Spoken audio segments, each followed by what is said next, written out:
Good morning, everyone. Welcome to another edition of Roadhouse Last Call, the morning show that tells you about the morning. Ender, Good you on your morning. machine? What's that? You at home or on the machine? I'm at home. You're at home. No, I got up this morning. So yesterday, I had a fuel line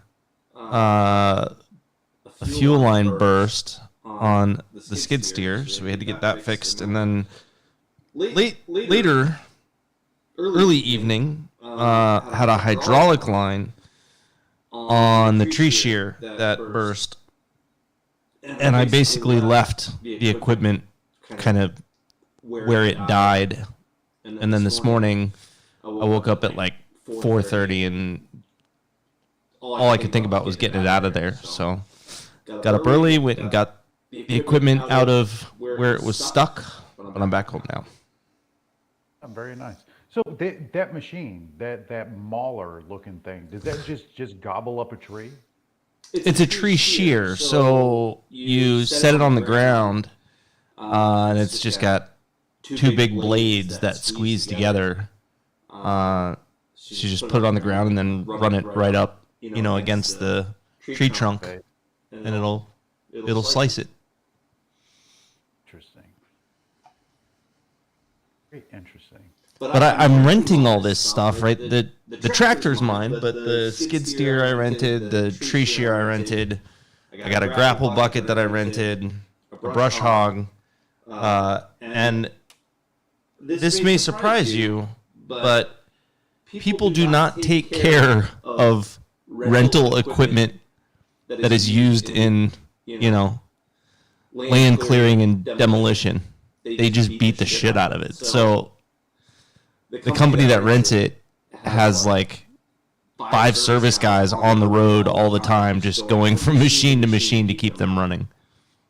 It's like when you rent a car, you're not exactly trying. Exactly. And this is even worse, right? It's like the service guy yesterday, the bulldozer I rented only had 700 hours on it, which is not a ton. It looked like it had, like it was in the movie Twister, and tree trunks were just flying through it. I mean, there was holes in the cage and dents all over it. It was in rough shape for being relatively new.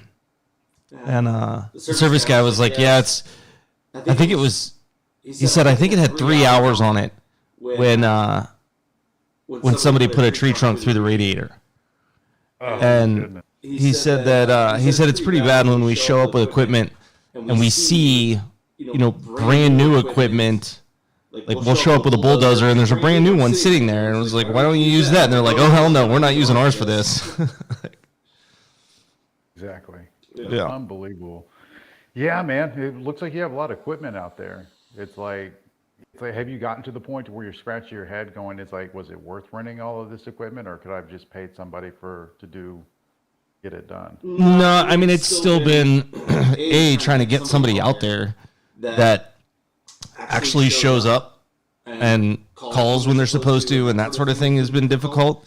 But we've gotten a lot done, and it's not cheap to have somebody come out and clear land for you.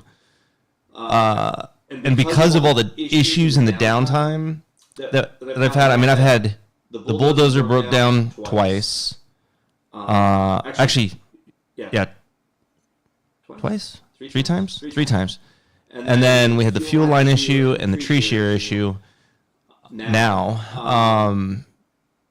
So I've had all the equipment for a week and a half, and so far, or 2 weeks, and so far I've only been charged for like 3 days, even though we've been, if it's down for 3 hours, then they come out and fix it.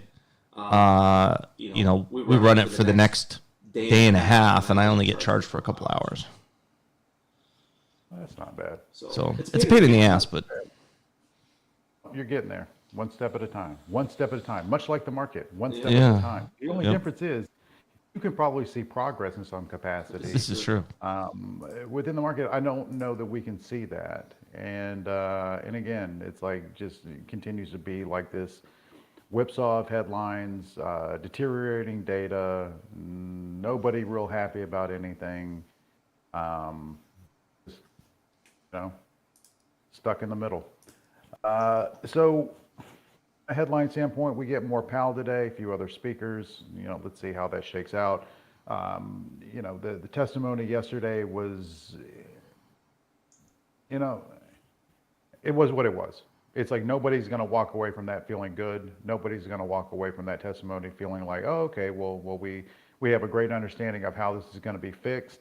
It just sounds like we're firing shots left, right, and sideways, not really knowing what the overall impact is going to be. That's what that testimony was for me in a nutshell. Um, Again, it's like even with all of this happening, the market does in some capacity appear to be stabilizing. Flow appears to be moving to a little bit more of a neutral position, basically meaning that we're not getting massive put flow coming through that is getting traction at this point. We are getting some short term, very short dated call activity, but we're not getting legitimate and real upside targets. So it is switched a little bit from the standpoint of just full on bear, bear, bear, bear, bear to a couple of bulls looking to be opportunistic, with Big Bear sitting there waiting in the wings to slaughter everybody. That is the overall picture there. The FTSE Russell is set to rebalance on Friday. Names like Facebook and Netflix are being added to their value side. Who'd have thunk it? These things are moving from growth to value. That interview with Zuckerberg and Kramer yesterday was interesting, but again, it's like that's cool and all. We can see how maybe it could be great one day, or utilized one day, but in the near term, there's just nothing there. So watching that flow, both from the standpoint of the rebalancing and that interview, is going to be interesting on the face page. Netflix was also downgraded by somebody,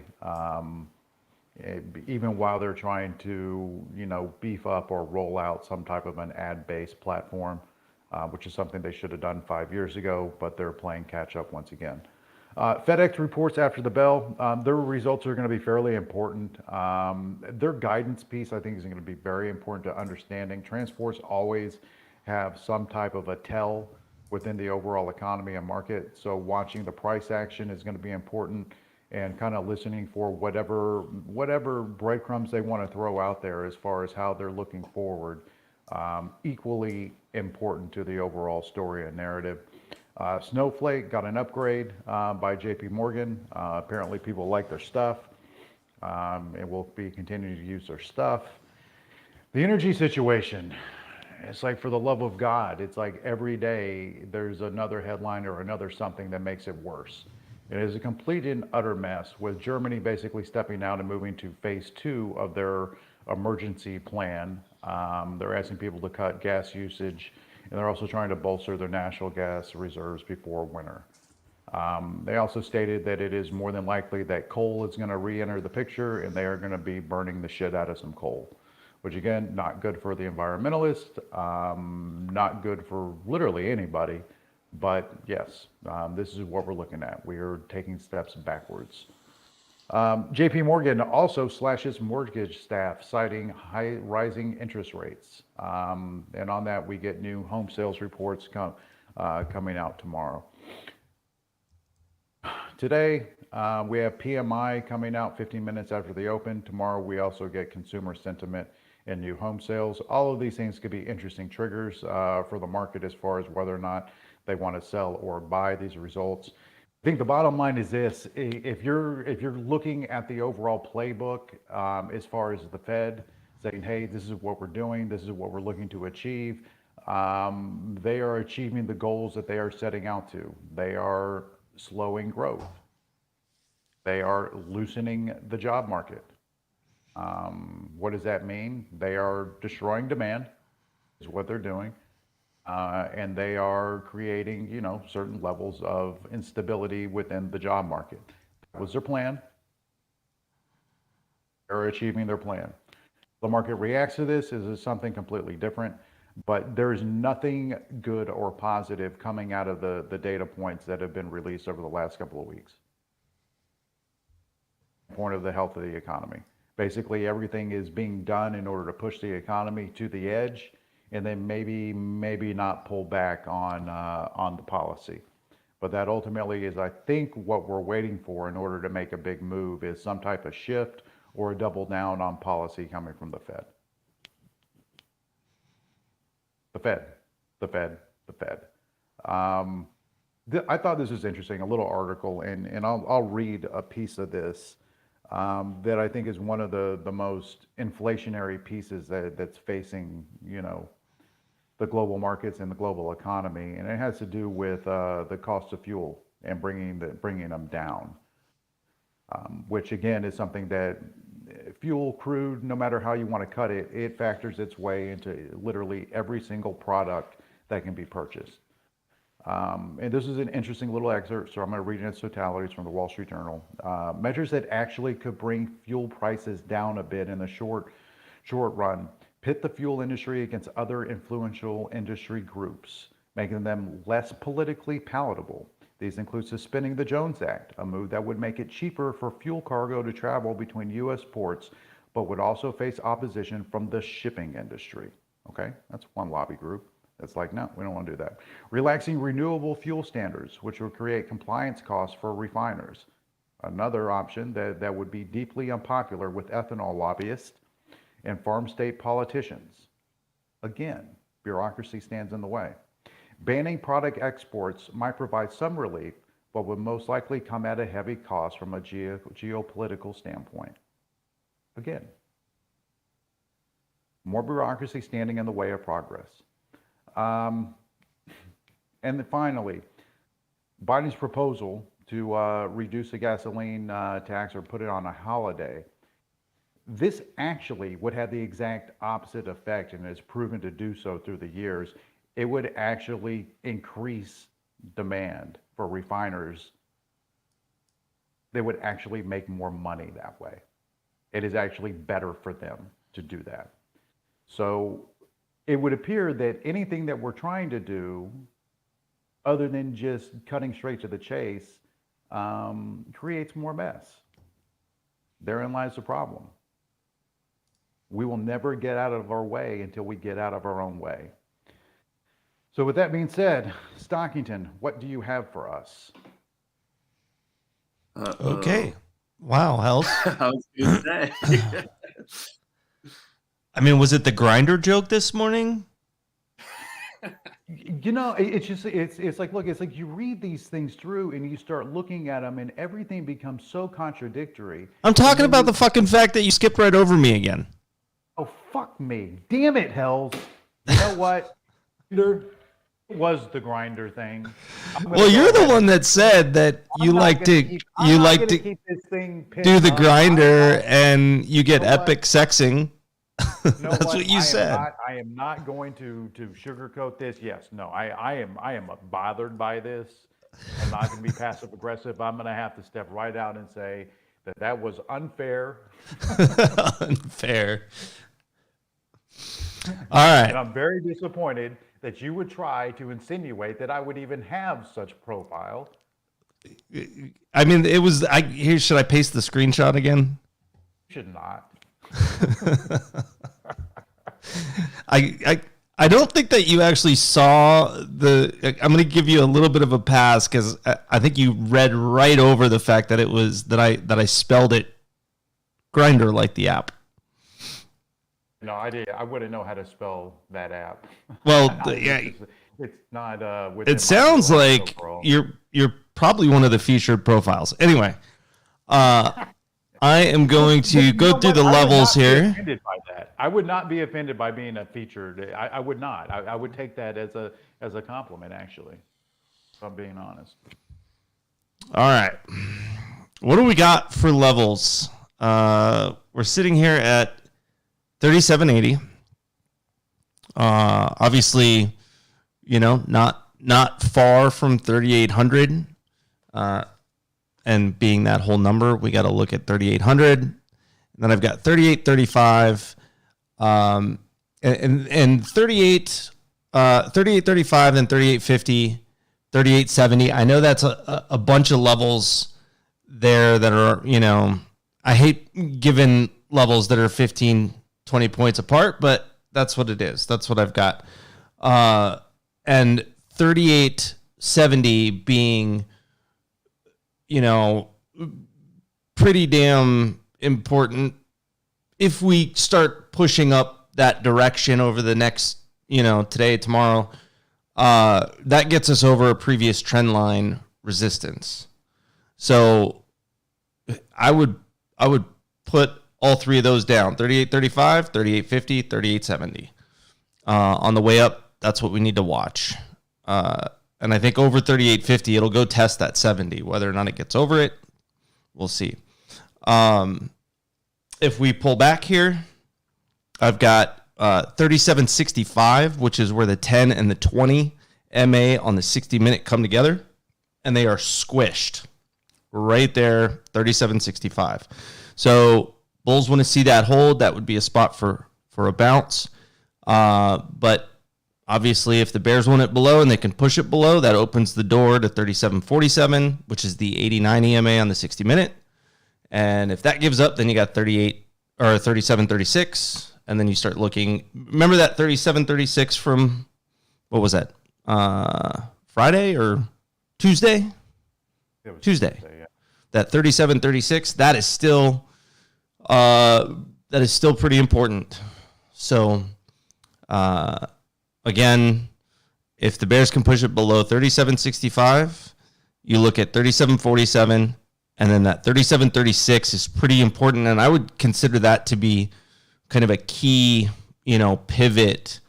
If we give up that 37.36, I would look for some more pain, probably retest 3,700 and then back down to 36.80. But as long as we can hold above 37.65, I think we've got a shot at 3,800. It almost seems like we're replaying a lot of this all over again. Yeah. Again, it's like we are in a light. It just so feels like we're stuck in the middle and we're waiting on something, both via the charts, the narrative, and the flow. It's like wait. And yeah. It's like go ahead. Well, I was just gonna say, on several time frames, but even going like a 233 minute, we have pushed above several. We've kind of got that the moving averages have shifted, and they're now, the faster moving averages are crossing the slower moving averages to the upside. So you kind of get that ribbon flip up sort of effect. Now, the last few times that has happened, it has been short-lived. The last time we saw kind of all of these really flip would have been around May 25th, and that took us from 39.50 up to like 4,200.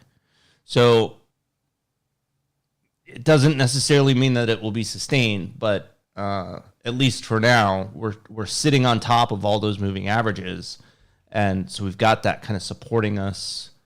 And I kind of like that we're pushing up on not so great news. That tends to help. It does. It kind of, when you get that effect, it could lead one to believe that a lot of the news that's coming out and a lot of the headlines, it's like then when you're getting that opposite effect of either hold or a move in the opposite direction of expectation, that bit of data, that bit of information has already been priced into wherever we're at.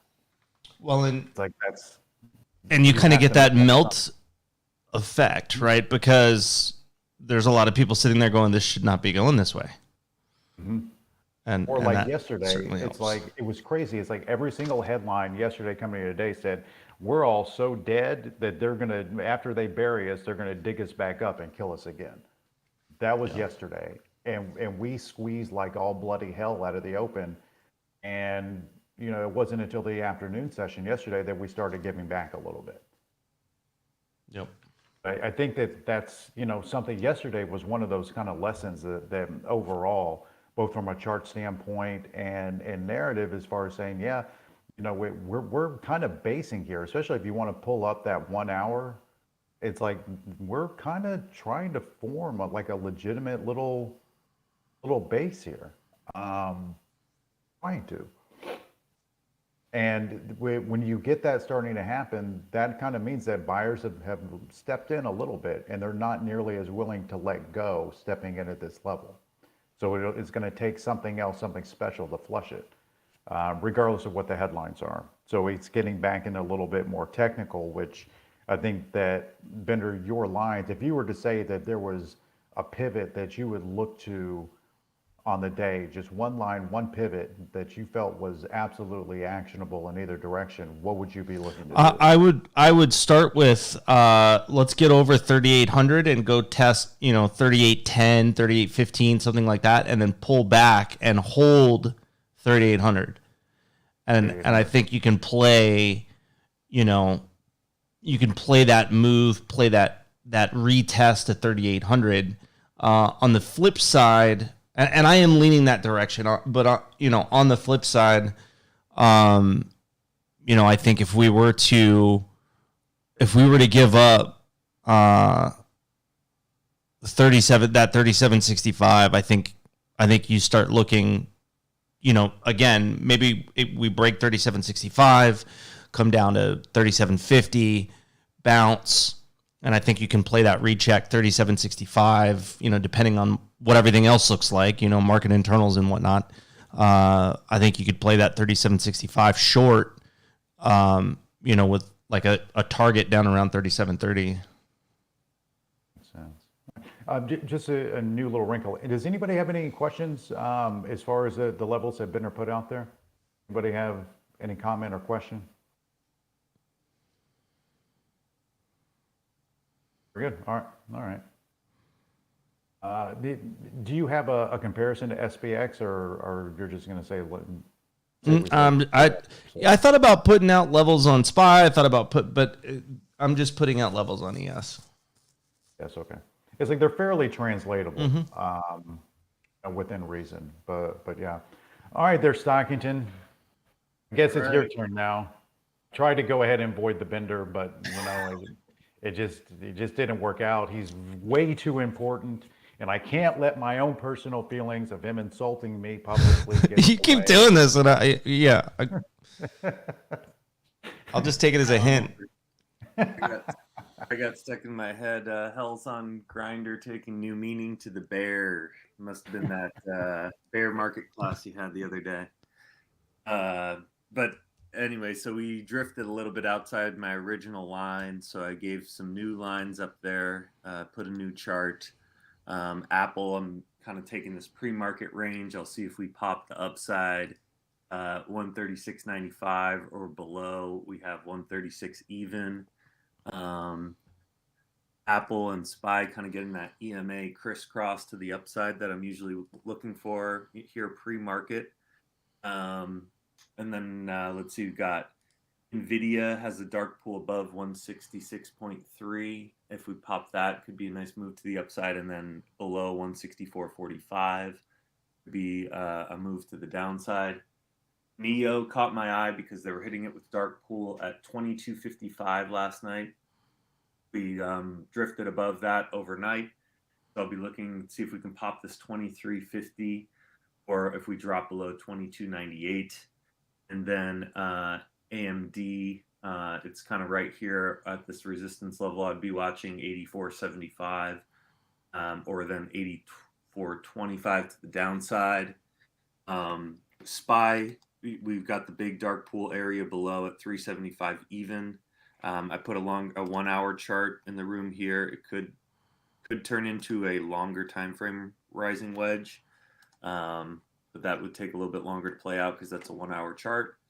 And then UVXY above, we've got a dark pool at 1509, and then volume profiles highlighting on UVXY 14.6 to the downside. So a couple to keep an eye on there. That's all I'll be watching. Very good.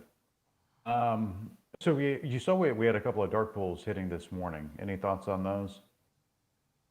Yeah, I wasn't like blown away by any of the volume on the dark pools last night or into today. Microsoft this morning, 253.13 looked, that was the repeat line that hit.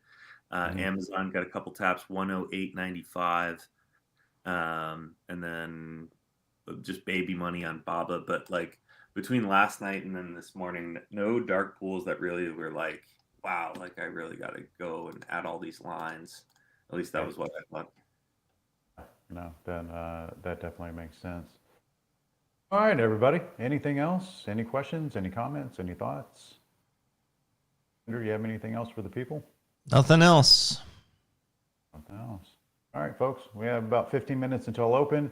Let's not forget we get PMI coming out 15 minutes after open, and we also get Powell blabbering all day long. So let's get our minds around that and try to trade around it and not against it. Let's see, Mark is watching Murder Mouse SU. SU had good flow yesterday. I know Maria hit that. A couple other people hit SU. We should keep SU on watch for a continued flow. Thank you for posting that, Mark. I appreciate that. And Murder Mouse, I don't know how much further Murder Mouse can go down. It's, we're looking at 50% off of its highs at this point. Probably over 50% actually. Where does it go? Where does it go? Where do we go from here? So I think that Mark is on point and at least wanting to keep it on watch. Disney is one of those content companies that has been around for a while and will continue to be around, and they are indeed making progress on their streaming side. So it's going to be difficult to count them out as far as the future, but where the price actually lands as far as being a buy, a lot of people said that buy area was 170, then 150, then 130, then 120, then 100, and here we are, below 100. So where that is, nobody really knows. But watching the flow and also watching, and then we have Sun, who's going to be. So Sun has been absolutely murdering the shit out of Roblox lately, and I think it's where if he's watching SIGA, CODX, and GOVX, I don't know what any of these things are, but he absolutely annihilated Roblox and has done a hell of a job trading that recently. Let's keep those on watch. Let's see if we get some flow. Let's see if we get some call outs from Sun as far as what he's looking at as far as those tickers, and keep that in mind. Something about some monkeypox stuff. So that's good. Anyways, market opens here in a few minutes. So let's go ahead and get our minds right, do some more research, and get ready for the open. Thanks again for listening, folks.